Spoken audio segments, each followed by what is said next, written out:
Okay, this is an AI-generated movie script I made recently. I was blown away by how well it did overall, aside from just a couple mishaps that I'll go over when we get to them.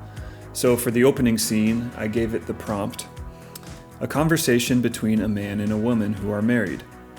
The man has recently spent way too much money on a Batman costume and other Batman merchandise, and his wife is not happy.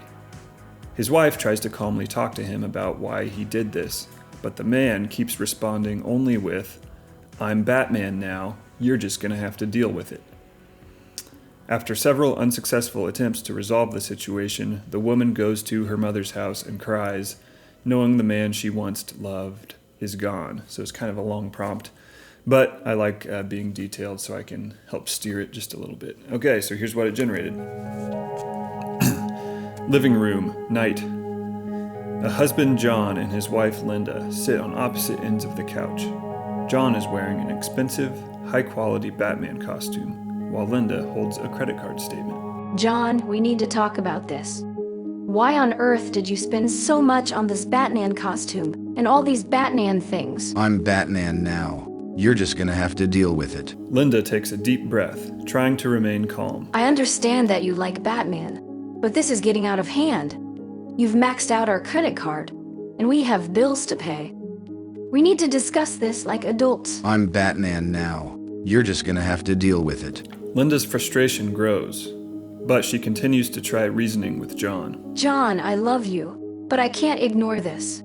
We need to make a plan to pay off this debt and prioritize our finances. John stands up, pulling his cape dramatically over his shoulder. I'm Batman now. You're just gonna have to deal with it. Linda sighs, defeated. She can't get through to John, and she can't take it anymore. I can't do this. I'm going to my mother's house. Linda sits on her mother's couch, crying. Her mother, Mrs. Smith, comforts her. Linda, it's going to be okay. Maybe John is just going through a phase. You two have been through so much together. Don't give up on him just yet. I don't know, Mom. It's like the man I married is gone. All he cares about now is being Batman. Mrs. Smith hugs Linda as they both wonder if John will ever come back to reality. So that was the end of the opening scene it generated. So then I said, write a follow-up to that last script in which John actually did become Batman, and he fights off villains, saves Gotham, and wins back Linda's love. Linda can't believe that she ever doubted John. And so then it generated this next scene. Gotham City, night. Gotham City is under attack by a group of dangerous villains. John, dressed as Batman, swoops in and begins to fight them off. He takes down the criminals one by one, saving the city. Linda's mother's house, later. Linda watches the news in awe as she sees her husband, John, dressed as Batman, saving Gotham City. In a stunning turn of events, a new Batman has emerged in Gotham City. He's been taking down criminals and keeping our city safe. Who could this masked hero be? John returns home after saving the city. He reveals his true identity to Linda, and she is speechless. Linda, it's me. I told you I was Batman, and now you can see why I had to do this. I had to save our city. John, I can't believe it. I doubted you, and I'm so sorry. You really are Batman, and you're my hero. John and Linda embrace. They both realize how much they mean to one another. Linda and John visit her mother, Mrs. Smith, to share the good news. Mom, John really is Batman. He saved Gotham City, and he's made me realize how much I love him. I'm so happy for you both. John, you've proven yourself to be a true hero. Not just for Gotham, but for your family. Thank you, Mrs. Smith. I promise to protect Gotham and my family, no matter what. As John, Linda, and Mrs. Smith sit together, they share a newfound appreciation for the heroism of Batman and the love they have for one another. The city is safe, and their family is stronger than ever. So then for the next scene, I said, write a follow-up to that last script in which John and Mrs. Smith develop an extramarital affair. When their secret gets out, it destroys both of their families. So then this is what it generated. Linda's mother's house, day, weeks later. John stops by Linda's mother's house to help fix a leaky faucet. Mrs. Smith is home alone. As John works on the faucet, they begin to talk. You know, John, you've really impressed me with how you've taken on this Batman role. It's incredibly brave. Thanks, Mrs. Smith. I just want to do what's right for my family and for Gotham. There's a moment of silence, and John and Mrs. Smith share an intense look. They both feel the chemistry between them, but try to ignore it. John and Mrs. Smith continue to see each other when Linda is not around. They try to resist their feelings, but they eventually give in and start an affair. Linda finds out about John and Mrs. Smith's affair after discovering a text message on John's phone. She is devastated. How could you do this to me, John? And with my own mother? Linda, I never meant for this to happen. I'm so sorry. Linda confronts her mother about the affair, and they have a heated argument. You betrayed me, Mom. I trusted you, and you ruined our family. I'm so sorry, Linda. I don't know what came over me. The scandal causes John to lose his focus as Batman. The city starts falling into chaos again as he struggles to fight crime. Linda and John decide to end their marriage. Both families are torn apart, and the once close relationship between Linda and her mother is shattered. Linda, I'm so sorry for everything I've done. I failed you and our family. Just go, John. We need to heal, and we can't do that with you here. John leaves, and Linda is left to pick up the pieces of her broken family. The trust and love that once held them together has been destroyed, and the consequences of their actions have left a lasting impact on both families. So then, for the next scene, I said, write a follow-up to that last script, in which it is revealed the entire affair was a prank for the hit TV show Affair Prank. The families are repaired, and Linda cannot stop laughing at how funny of a prank this was, and she is really glad it happened. Living room, a week later. Linda, John, and Mrs. Smith sit in the living room, still reeling from the recent events. The doorbell rings, and Linda gets up to answer it. She opens the door to reveal a camera crew and the host of the hit TV show Affair Prank. Surprise, Linda, John, and Mrs. Smith. You've been pranked on Affair Prank. None of it was real. What? Are you serious? This was all just a prank? I can't believe it. I thought I had ruined everything. That's right. You guys did an amazing job sticking to the script we provided. And we managed to keep you all in the dark until now. Congratulations! So this is the part where the first time it didn't really make sense, because I wanted it to be like, obviously John and Mrs. Smith were supposed to be in on the pranking Linda, but it kind of contradicts itself in the last script there. You guys did an amazing job sticking to the script, and we managed to keep you all in the dark until now. So that was really the first time it didn't logically make sense. Anyways, let's keep it going. Linda, John, and Mrs. Smith look at each other, trying to process what just happened. Later that day, the camera crew has left, and the family sits together talking and laughing about the prank. I can't believe we fell for it. This was a really funny prank. I'm just relieved it wasn't real. Me too. I'm glad our family is still intact. A few weeks later, the families have completely repaired their relationships, and they all sit around the TV watching their episode of Affair Prank. Look at us. We were so clueless. This is going to be a story we'll never forget. John, Linda, and Mrs. Smith share a group hug, grateful for the prank that ultimately brought them closer together. So then for the next scene, I said, write a follow-up to the last script in which the TV show Affair Prank was just a dream Linda had because she didn't want the affair to be true. But the affair really did happen, and Linda's life is still in shambles. Linda wakes up in a cold sweat, realizing that the Affair Prank TV show was just a dream.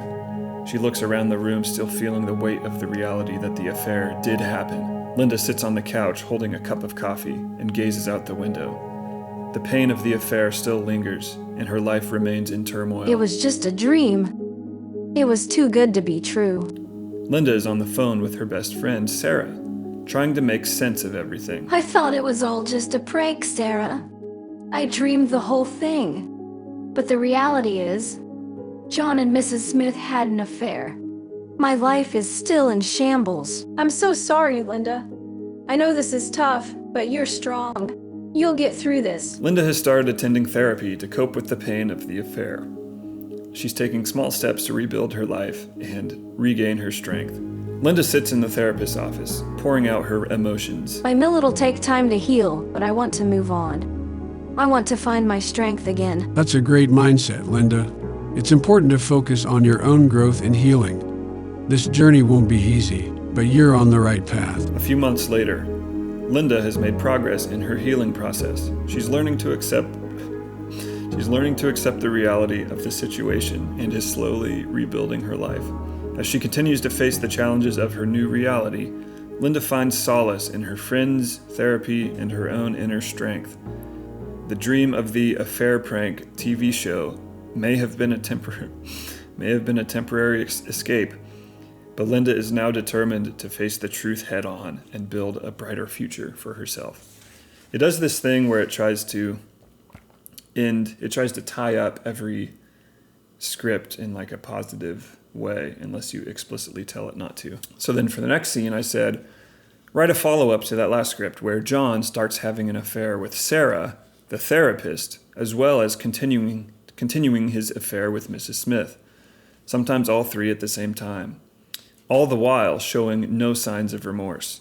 So this is the first time it refused to generate something for me. It said, I'm sorry, but I can't write a script that involves a therapist engaging in unethical behavior or one that involves non-consensual relationships.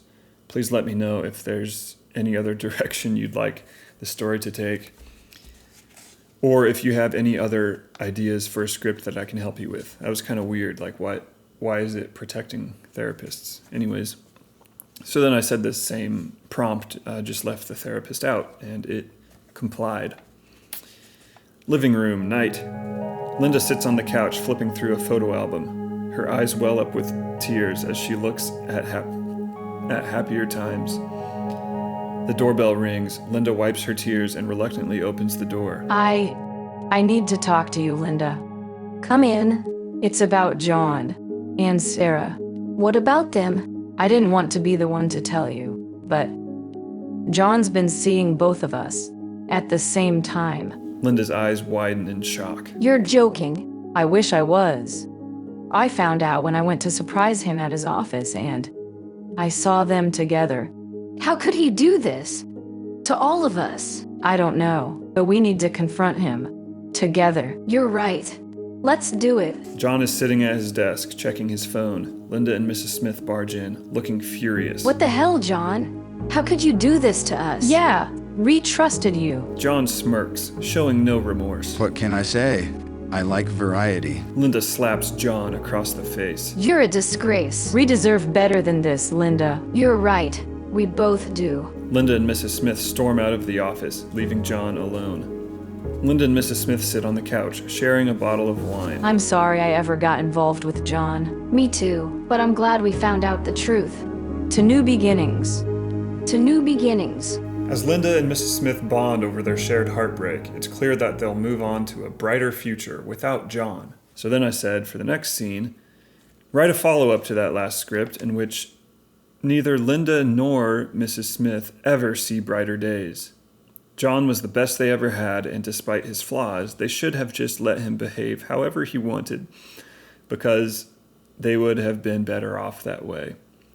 John is Batman, after all. That has to count for something. Linda and Mrs. Smith sit on the couch sharing a bottle of wine. Their expressions are gloomy as they dwell on their past with John. You know, Linda, I can't help but think, maybe we were too hard on John. I've been thinking the same thing. It's just, he was the best we ever had, despite his flaws. Exactly. I mean, he was Batman. That's got to count for something, right? It does. We should have let him behave however he wanted. We would have been better off that way. John, still dressed as Batman, returns home from fighting crime. He looks around his empty apartment and realizes how lonely he is without Linda and Mrs. Smith. Linda's living room. Linda and Mrs. Smith sit in silence, their expressions somber. What do you think we should do, Linda? Maybe we should talk to John. You're right. We owe it to ourselves to at least try. Linda and Mrs. Smith knock on John's door. He opens it, surprised to see them. Linda, Mrs. Smith, what are you doing here? We need to talk, John. The three sit down and have a long, heartfelt conversation.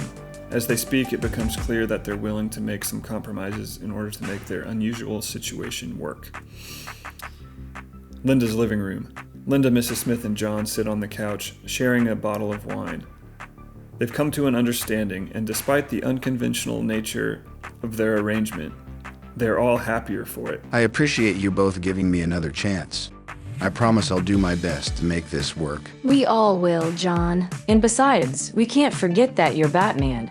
That counts for something. They all raise their glasses and toast to their new beginning, embracing the challenges ahead. So then for the next scene, I said, write a follow-up to the last script in which it was revealed this entire story about John, Linda, and Mrs. Smith was just a nightmare that William Shatner was having. It's a recurring nightmare, and he is starting to get concerned as to what it may mean. William Shatner's bedroom, night. William Shatner jolts awake in a cold sweat, breathing heavily. He looks around the room, realizing he's been having the same nightmare about John, Linda, and Mrs. Smith again. Why do I keep having this dream? What does it all mean? William Shatner sits across from a therapist, looking concerned. I've been having this recurring nightmare, Doctor. It's about this man named John, who's having multiple affairs while being Batman. And there are these women, Linda and Mrs. Smith, who somehow make it all work. That's quite an unusual dream. Let's try to dissect it and see if we can find any underlying themes or issues. After several therapy sessions, William Shatner goes to bed, hoping for a peaceful night's sleep. William Shatner wakes up with a start, realizing he's had the same nightmare again. Frustrated, he gets out of bed and walks to the window. I don't understand. The therapist said we've made progress. So why can't I escape this dream? William Shatner returns to a therapist's office, desperate for answers. Doctor, I need to understand why I can't stop dreaming about John, Linda, and Mrs. Smith. I can't take it anymore. It's possible that this dream is a manifestation of some unresolved issue in your life. Or perhaps it represents some fear or insecurity. We need to dig deeper to find the root cause. William Shatner prepares for bed, hoping that with time and continued therapy, he can finally put the recurring nightmare of John, Linda, and Mrs. Smith behind him. So then for the next scene, I said, write a follow-up to the last script in which this entire story of John, Linda, Mrs. Smith, and William Shatner's nightmare was all just from a book titled Affairs of the Mind, which is being read out loud by the president to a group of elementary school children. The president concludes the book, and the children thank him for taking the time to read to them. And so it generated this. Elementary school classroom, day. The President of the United States stands in front of a group of wide-eyed elementary school children, finishing reading from a book titled Affairs of the Mind. And that's the end of the story, kids. As you can see, even the most fascinating and bizarre stories can be found in the pages of a book. Reading is a wonderful way to explore new worlds and expand your imagination. Thank you, Mr. President, for reading to us. That was a really interesting story. Yeah, it was kind of weird with all the affairs and Batman stuff, but I liked it. You're welcome, kids. Remember, reading is not only fun, but it's also an important way to learn and grow. Keep reading, and maybe one day, you'll be standing here as the president, reading to the next generation of young minds. The children all nod, inspired by the president's words. The president closes the book and waves goodbye to the class before leaving the room. The children continue to discuss the strange yet captivating story of John, Linda, Mrs. Smith, and William Shatner's nightmare. So then for the closing scene, I said, write a follow-up to the last script in which one kid named Zahid is very uncomfortable with the story he was read by the president. It causes him to become physically sick, but he won't tell anyone what he's going through. His parents just think it's a normal sickness. Zahid becomes more and more reclusive. He can't understand why the president would read such a story to him. He's not even sure Affairs of the Mind is a real book. He searches for it on the internet, but finds nothing. Zahid lies in bed, tossing and turning, unable to sleep. He looks ill, with bags under his eyes and a feverish sheen to his face. He can't shake off the story the president read to him and his classmates. Zahid's parents look worried as they discuss his condition. I just don't understand what's wrong with him. He's never been this sick before. Maybe we should take him to the doctor again. I'm getting really worried. Zahid sits at his desk, searching the internet on his laptop. He's desperately trying to find information about the book, Affairs of the Mind, but comes up empty-handed. How can there be nothing about this book? What was that story the president read to us? Zahid approaches the school librarian, looking hesitant. Excuse me, do you know anything about a book called Affairs of the Mind? The president read it to her class, and I can't find anything about it. I'm sorry, I've never heard of it. Are you sure you have the title right? Zahid nods, looking increasingly distraught. Zahid's bedroom, night. Zahid sits on his bed, hugging his knees to his chest. He feels more alone than ever, unable to share his concerns with anyone. He stares at the wall, deep in thought, wondering why the president would read such a disturbing story to a group of children, and why he can't find any information about the book. Why did this happen? What's the truth behind that story? Zahid's quest for answers continues, leaving him more isolated from his friends and family. The mystery surrounding Affairs of the Mind consumes him, changing his life forever.